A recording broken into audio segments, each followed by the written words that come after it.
Well, thank you so much for having me on tonight. And my husband, Jim, is really responsible for me being on. So if you don't like what we cover tonight, please send all complaints to Jim Herrington. He'll be on as a facilitator later. So, Gretchen, thanks for that wonderful welcome. I'm happy to be with my big Rotary family here. We were able to be at the NCPETS facilitation and session live in the Minneapolis area a few weeks ago, and I'm really glad to be able to do this again with you tonight here in a virtual setting as well. So you might be thinking when we talk about membership that we're going to talk about recruit, recruit, recruit. I'm actually not going to talk about recruiting tonight. What I'm going to talk about tonight is your ability to engage your current Rotary club, because an engaged club, a vibrant club, a fun club, when you have that, membership is the easy part. Recruitment is the easy part. So we want to make sure that you have that vibrant club and you have some ideas and tools to do that. So we're going to have a little conversation here tonight.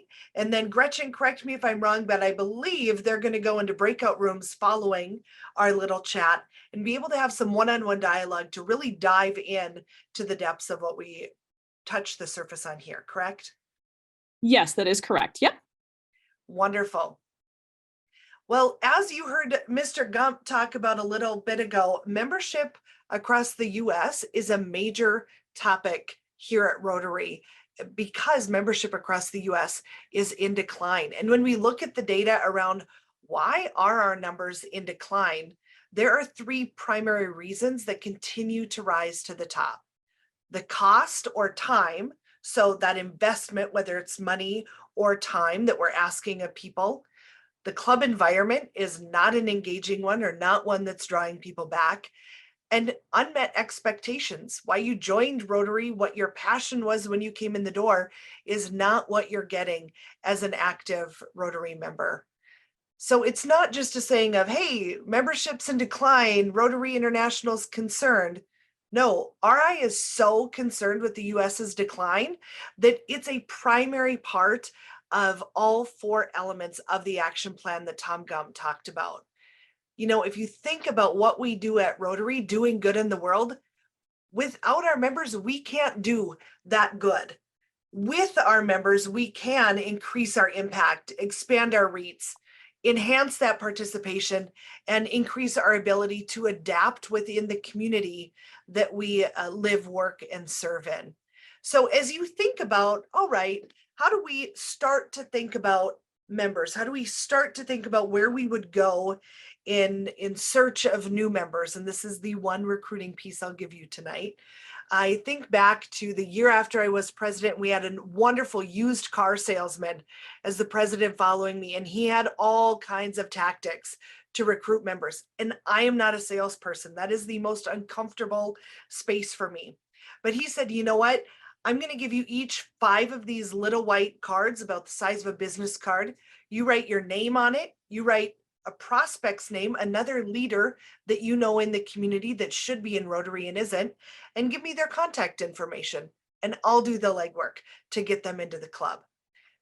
I was petrified. I did not want to hand him my 3 cards, and I thought, why in the world am I doing that? And he said, you know what, here's the deal. As Rotarians, we exist to build leaders, to build other leaders. If we can't look around us to the people that we walk by in the grocery store, or the people that we work with across a boardroom table, and recognize them as community and world leaders like we as Rotarians are, then we're not looking hard enough. And so really that concept of leadership is everywhere, and leadership doesn't look the same as the way I lead, or the same that Gretchen leads, or the same way that Ed leads. We need leaders of all kinds, and if we just look around us and open our club and ourselves to some different opportunities and different channels, we can find a whole different pool of leaders in our community that we can bring into Rotary. Maybe it's the next generation. We need to train them up and build them up so that we can send them back out in the world to really maximize the good that we can do. So as you think about membership, everyone is that leader and everyone is that potential member. So I want you to go back to the very first moment that you joined Rotary. What inspired you to join Rotary? Why did you say yes to Rotary over Kiwanis or Sartoma or Lions or any other club you could be a part of? And then flip that question. What inspired your members to join? And as president, it's really important that you spend some time getting curious about the people that you're in Rotary with. Why did they join Rotary? And then think about, is the programming, are the activities, are the social efforts, or the volunteer efforts connecting back to your members' why? And if not, that's a moment for you to realize, gosh, we might need to pivot. If you look at all the different things you could be a part of, we can volunteer for free. We can pick up trash for free. We can go meet our friends at the coffee shop for $5. So why pay Rotary's dues to come and be a part of the work that we're doing? And I know I'm oversimplifying that to this group because you know that Rotary is so much more than those individual projects that we do. But we need to be able to demonstrate that ROI back to our club members. So sometimes that return on investment might look like, are you providing a quality venue and a quality lunch? We all joke about Rotary chicken, but what happens if you actually change that narrative? In our club, we used to joke about the Rotary chicken too. And then because of COVID, we were spurred to have to find a new location. And our biggest fundraiser before COVID was people not showing up. So we made a lot of money off of their dues because they weren't coming for meals. Now we're in a new venue. We've got a great Italian chef that prepares food for us at a very reasonable price and a really trendy venue. And we now have to figure out a fundraiser because we have so many people showing up that are people just being lax in their membership really is not our fundraiser anymore. So making that return on investment visible is really important. And that return on investment isn't always financial. Honestly, a lot of it is, I'm giving you a lot of my time. How do I know we're making an impact? So I ask you as the president to think about, what are some really basic ways that you can track your club's level of impact? So I'm going to give you just one example of what the Bismarck Rotary Club started doing 3 years ago. So it was 3 years ago in late August, early September, that I got a call that the Bismarck Pumpkin Patch did not have any group available to serve their main concession stand. And you might be thinking, pumpkin patch, no big deal. This is a huge driver, not just in our community, but in our region. We're pulling people in from Manitoba. We're pulling people in from Montana, Wyoming, South Dakota, all across North Dakota. This pumpkin patch allows adults to play at the same level that kids are allowed to play. It is massive and it is intense. In fact, this year they celebrated their 40th year and welcomed their 1 millionth visitor. And so 3 years ago, they were in a pinch and they said, we don't know who to call, but we know that Rotary really believes in doing good in the community and that they would be able to figure out a solution to make sure that the people coming to the pumpkin patch have access to basic food, basic drink at a really reasonable price, because the goal of the patch is to let people of all economic levels enjoy some time outside, having fun as a family unit. And so Rotary stepped up to the plate and they said, okay, we'll take this on. We don't have a clue what we're doing, but we will do it out of service to the community. You might have to just roll with us on some pieces we don't know. It ended up the month of October that we served went by. We served about 12 days that year. And because it's only, open at a large scale for certain days, we served 12 days that year and we netted over $10,000 of income. That was a complete accident. We did not go into this with the fundraising mindset. We went into this with a complete service mindset, and it had some really beautiful unintended consequences. And so we continued to do this as a club because we realized, gosh, this is something that people of all abilities can do. We had a gentleman who 2 weeks before we opened the patch had a complete knee replacement. And he said, Molly, here's the deal. I'm going stir crazy at home. I want to come be at the patch. Can you just give me a chair and I'll supervise? He was the best supervisor we've ever had. And I'll tell you what, those shifts that he was there ran the smoothest out of any of them. So this year, if we look at what we did in 2023, again, going back to make your impact visible, we did a really simple communication back to our club. We talked about the impact to our community is that we had 19,000 visitors just on the days that Rotary did concession. Again, this year we did concessions for about 12 days. We had 19,000 visitors getting exposed to Rotary and the service that we provide. Most of those likely would not have had exposure to Rotary beyond that. And we get really great coverage from the pumpkin patch.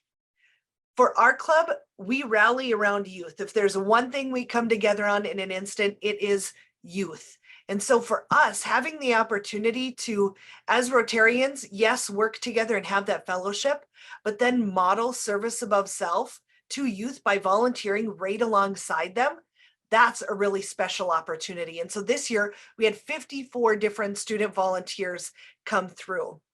In fact, we had to hold back youth volunteers so that we could get our club members in the door and give them the opportunity to serve as well. And for us, fellowship outside of a club meeting is a really big deal.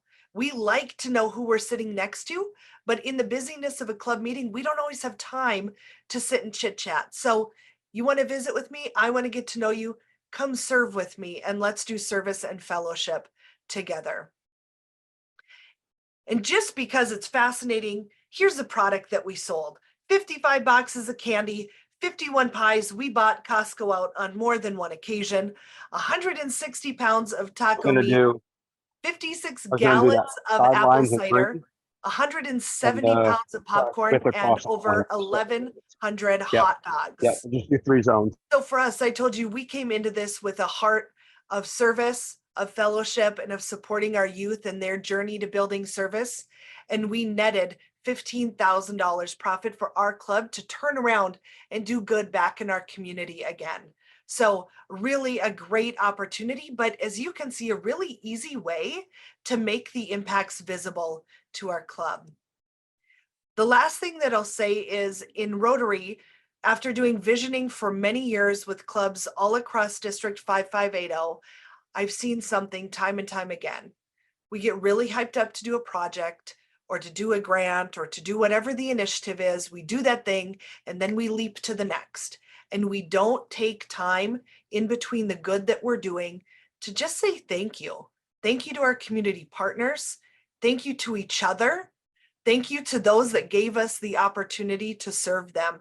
So having that spirit of gratitude really can ignite a new level of excitement and engagement within your club.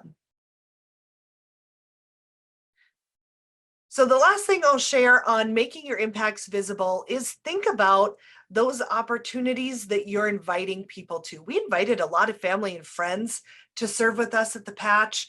And we really try hard to choose events that can be inclusive, that we can include a bulk of our club members in if they want to engage in it. So not every project we do is, 40 volunteers heavy. Some of them are only 4 or 5 volunteers heavy, but we're careful to make sure that we make some specific asks to try and engage those that might be quietly waiting in the wings, wanting to plug in, and they might end up being your club's biggest advocate.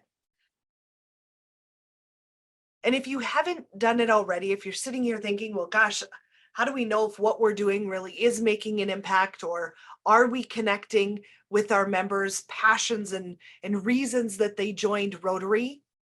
I would ask you, have you done the club visioning process? And if you're not familiar with club visioning is the very beginning, the foundational exercises of developing a strategic plan for your club. It gives every club member a voice through a very specific survey process. And then you pull together a smaller group of club members, usually about 12 to 15, and you go through a very intense evening of brainstorming and envisioning, where are we going to be in 3 years? What are we going to look like? What are we going to stand for? What are we going to be doing with the community? And then don't be scared to ask, what do we need to stop doing? And I bring this all forward to you because remember, when you have that vibrant, active, and engaged club, that makes membership easy. People want to be a member. People want to be a part of that good energy. And that makes recruiting really easy. But it does take constant work to make sure that that complacency does not creep in. So as you get ready to head into your breakouts, and I know that Gretchen's probably going to give the walkthrough on how that works, I just want to let you know, yes, I'm Molly Herrington, but I told you Jim roped me into this. So if you have questions or you want to have a one-on-one conversation about how you can help membership within your club or some training, please feel free to reach out to Jim. I've put his contact information on the screen, but I promise you he knows where to find me too. So thank you for letting me be a part of this tonight. And thank you to the team that put this on. I know it was a tremendous amount of work and I really appreciate your dedication to Rotary. So thank you.